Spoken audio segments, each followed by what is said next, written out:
Assalamualaikum. My name is Rumesha Pervez and I am introducing myself on the platform of Telemeds Education. So as I previously discussed regarding the parasympathetic portion of autonomic nervous system, so here we are going to start the sympathetic portion, and from which we are going to study the adrenergic agonist. So okay, as we covered the parasympathetic portion previously, and now we are going to start with the sympathetic portion. तो अब इसमें भी हम यही करेंगे, agonist करेंगे, antagonist करेंगे। Agonist वही होते हैं जो एक्शन को मिमिक करते हैं। अगर सिंपैथेटिक सिस्टम है तो सिम्पथोमैटिक्स, और अगर पैरासिम्पैथेटिक है तो पैरासिम्पथोमैटिक्स। तो इसमें से हम जो करेंगे, अब सबसे पहले जो करने वाली चीज़ होती है वो क्लासिफिकेशन है। क्लासिफिकेशन हमेशा करनी होती है। मैं प्रीवियस वीडियोस में भी आपको एक्सप्लेन कर चुकी हूँ कि क्यों क्लासिफिकेशन ज़रूरी होती है, कि ड्रग्स के नाम आपको आने चाहिए और उससे आपको कुछ मैकेनिज़्म ऑफ एक्शन का भी थोड़ा सा आइडिया हो जाता है। इसकी जो क्लासिफिकेशन है, आई प्रेफर कि आप एक दफ़ा कैडजिंग से देख लें, उसके मैं आपको लास्ट पे टेबल्स दिखा दूँगी, तो वो आप देख लीजिएगा। ओके, देन मूविंग फॉरवर्ड, जो एड्रीनर्जिक न्यूरॉन है, आप इसमें आगे जाएंगे। ये जो इसकी डायग्राम है ये आपने करनी है, और जो पीछे जो हमने थ्योरी है ये सारी आपने एक दफ़ा रीड करके, और जो इम्पॉर्टेंट पॉइंट्स आपको लगेंगे, वैसे तो होंगे नहीं इम्पॉर्टेंट पॉइंट्स सारे, वो थे जो डायग्राम है वो कवर कर रही होती है, तो इट्स ऑल फाइन। अब ये जो डायग्राम वगैरह है ये SEQ में नहीं आएगी। आपको इसमें से जो पूछेंगे वो पूछेंगे कि ये जो हमारे पास इनहिबिटर्स होते हैं, ये जैसे गुआनिथिडीन है, ये कौन से स्टेप को इनहिबिट कर रहा है, ये न्यूरोट्रांसमीटर की रिलीज़ को रोक रहा है। हमारे पास यहाँ पे आ जाता है रेजरपिन है। रेजरपिन क्या कौन से स्टेप को रोक रहा है कि Uptake into the storage vesicle, मतलब जो डोपामीन होती है, डोपामीन जब नॉरएपिनेफ्रीन में कन्वर्ट होती है तो norepinephrine in the form of vesicle store होती है, तो उसको स्टोर नहीं होने देता रेजरपिन। तो ये इस तरह की आपको पूछा जा सकता है MCQs में, बाकी ये SEQs वगैरह में नहीं आएगा।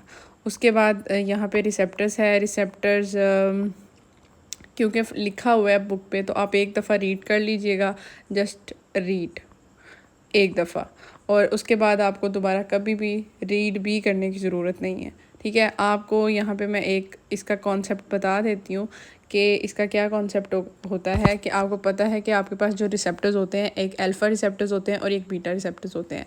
आप एक ना की पॉइंट याद रख लें, हमेशा याद रखें। आपको कभी भी रिसेप्टर्स की लोकेशन याद नहीं करनी पड़ेगी। आपको कुछ मतलब अगर MCQs आता है तो भी आप पिक कर लेंगे। अगर आपको ड्रग पिक करना होती है कि ये ड्रग कौन से रिसेप्टर्स पे एक्ट करती है, तो भी आप पिक कर लेंगे।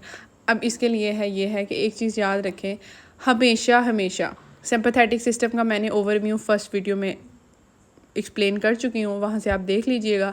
अब सिम्पथोमेटिक्स क्या होती हैं, जो सिंपैथेटिक के एक्शन को मिमिक कर रही हैं। अगर फॉर एग्जांपल वहाँ पे था हार्ट रेट इंक्रीज़ होना, तो सिम्पथोमेटिक्स क्या करेंगी, एगनिस्ट वो करेंगी, हार्ट रेट को इंक्रीज़ कराएंगी। ठीक है, अब अगर वहाँ पे था ब्रोंको कंस्ट्रिक्शन, ये क्या कराएंगी, ब्रोंको कंस्ट्रिक्शन। या अगर वहाँ पे था वेजो कंस्ट्रिक्शन, सिंपैथेटिक का एक्शन, ठीक है, वेसल्स की वेजो कंस्ट्रिक्शन कराना, तो ये यहाँ पे हमारे पास जो एगनिस्ट होंगे, जैसे एपिनेफ्रीन है, वो क्या कराएगी, वो वेजो कंस्ट्रिक्शन कराएगी। तो सारे एक्शन सेम है, मतलब मिमिक कर रहा होता है बेसिकली ये जो एगनिस्ट ड्रग्स होती हैं। अब आपने एक चीज़ याद रखनी है, दो तरह के रिसेप्टर्स होते हैं, एक स्टिमुलेटरी रिसेप्टर्स होते हैं, एक आपके पास इनहिबिटरी रिसेप्टर्स होते हैं। हमेशा हर जगह सिंपैथेटिक सिस्टम में स्टिमुलेटरी रिसेप्टर्स हमारे पास जो होंगे वो हमेशा अल्फ़ा 1 रिसेप्टर्स होंगे हमेशा। और अल्फ़ा 1 रिसेप्टर्स जब स्टिमुलेटरी होंगे तो हमारे पास सिर्फ ऐसी कोई 3 जगह हैं जहाँ पे स्टिमुलेटरी रिसेप्टर्स अल्फ़ा 1 नहीं होंगे। वो हमारे पास वहाँ पे स्टिमुलेटरी रिसेप्टर्स होंगे बीटा 1। उसमें आ जाती है जक्स्ट्रा ग्लोमेरुलस अपरेटस आ जाता है, प्लेटलेट्स आ जाता है, और एडिपोसाइट्स आ जाते हैं। एडिपोसाइट्स में बीटा 3 रिसेप्टर्स होते हैं जो कि बीटा 1 की मॉडिफाइड फॉर्म होते हैं। दूसरा पॉइंट आपने ये याद रखना है कि हर जगह इनहिबिटरी जो रिसेप्टर्स होते हैं वो होते हैं बीटा 2 रिसेप्टर्स, एक्सेप्ट 3 ऐसे पॉइंट्स हैं जहाँ पे बीटा 2 रिसेप्टर्स इनहिबिटरी नहीं होते, वहाँ अल्फ़ा 2 रिसेप्टर्स होते हैं। जैसे कि प्री साइनेप्टिक नर्व टर्मिनल आ जाता है, आप लोगों के पास इंसुलिन सिक्रीटिंग सेल्स आ जाते हैं, और प्लेटलेट्स आ जाते हैं। ठीक है, आपको इस चीज़ का क्लियर हो गया। अब अगर मूविंग फॉरवर्ड आपके पास ये जो गिवन है डिसेंसिटाइजेशन, ये थोड़ा सा इम्पॉर्टेंट है, अक्सर वाइवा में कुछ प्रोफेसर पूछ ले लेते हैं, बाकी इसके अलावा आपको करने की ज़रूरत नहीं है। जब जो मैंने प्रीवियसली आपको बताया है रिसेप्टर्स और बीटा रिसेप्टर्स का कॉन्सेप्ट, वो आप कर लेंगे तो उसके बाद आप ये टेबल कर लीजिएगा।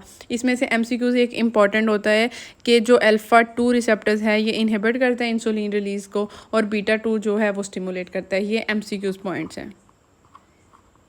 उसके बाद अगर हम लोग आगे चलें तो आगे हमारे पास करैक्टरिस्टिक्स आ देते हैं, ये आपको करने की ज़रूरत नहीं है। एक दफ़ा रीड कर लें कि कैटेकोलामाइंस के क्या फीचर्स होते हैं। रैपिड इनएक्टिवेशन है, पोटेंसी ज़्यादा होती है, CNS में पेनिट्रेट नहीं कर सकते, नॉन कैटेकोलामाइंस किस तरह। उसके बाद डायरेक्ट एक्टिंग एगनिस्ट हैं, इनडायरेक्ट हैं, मिक्स्ड हैं। इनके सिर्फ नाम वो आप क्लासिफिकेशन में कर लोगे, आपको करने की ये सारा ज़रूरत नहीं है, ठीक है, क्योंकि इनडायरेक्ट डायरेक्ट ये सारा आपका जनरल फार्माकोलॉजी में कवर होता है। उसके बाद डायरेक्ट में एपिनेफ्रीन इंपॉर्टेंट है, ये आपने करनी है, ये कंप्लीट आपने करनी है। इसके आपको एक्शंस भी आने चाहिए, इसके आपको थेराप्यूटिक यूजेस तो बहुत बहुत इंपॉर्टेंट है, वेरी वेरी इंपॉर्टेंट, ये आपको करने चाहिए।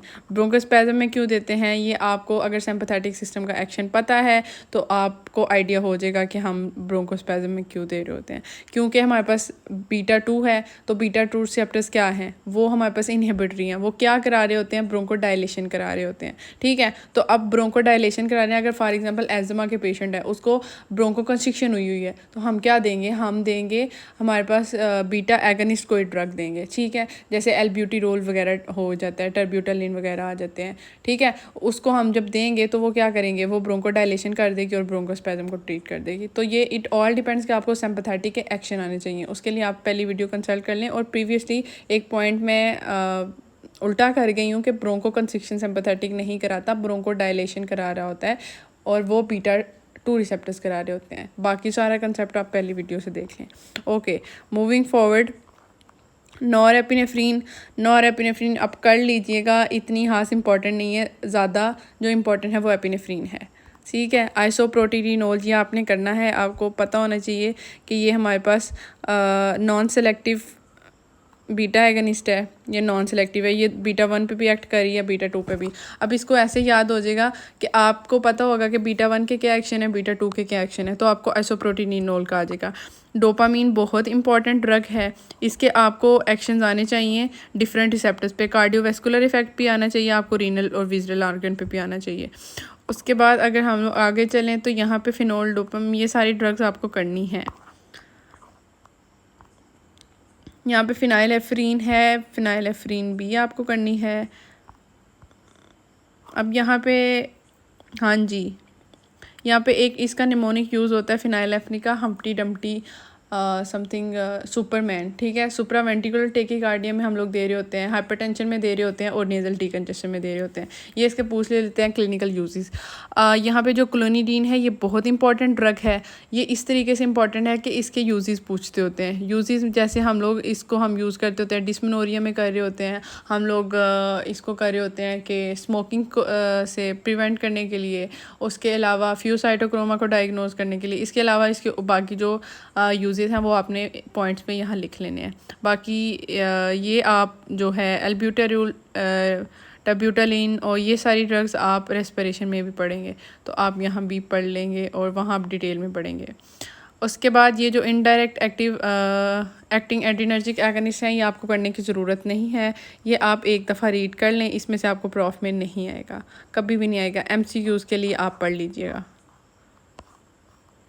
उसके बाद नेक्स्ट मूव करें तो ये मिक्स में आ जाता है, मिक्स भी आप MCQs के लिए रीड कर लीजिएगा। इसके अलावा जो करने की चीज़ है इसमें यह है कि जो एफिड्रीन होती है ना, उसका एक MCQs होता है कि बेड वेटिंग में इसका होता है कि जो चाइल्ड होते हैं, ठीक है, जो बेड वेटिंग इन चिल्ड्रन, उसमें हम एफिड्रीन दे रहे होते हैं, ये एक MCQs पॉइंट है। उसके अलावा आगे वही रिसेप्टर्स वाला है, ये अगर आपको सिंपैथेटिक पैरासिम्पैथेटिक का कॉन्सेप्ट है तो आप कर लेंगे। उसके अलावा moving forward to the catching tables, इसमें हमारे पास आ जाते हैं जी, इसमें हमारे पास टेबल आ जाते हैं। ये क्लासिफिकेशन है, क्लासिफिकेशन यहाँ पे बहुत अच्छी लिखी हुई है, आप यहाँ से ही करिएगा, आई प्रेफर। उसके बाद ये टेबल है जो हमारे पास रिसेप्टर्स हैं, तो रिसेप्टर्स का बस मैंने जो आपको कॉन्सेप्ट बताया वो कर लें आप, उसके बाद ये रीड करिएगा, आपको मुश्किल नहीं लगेगी। उसके बाद ये समरी का टेबल है और ये भी आप देख लीजिएगा। तो इट्स ऑल, और ये सिम्पथोमेटिक के एक्शंस वगैरह।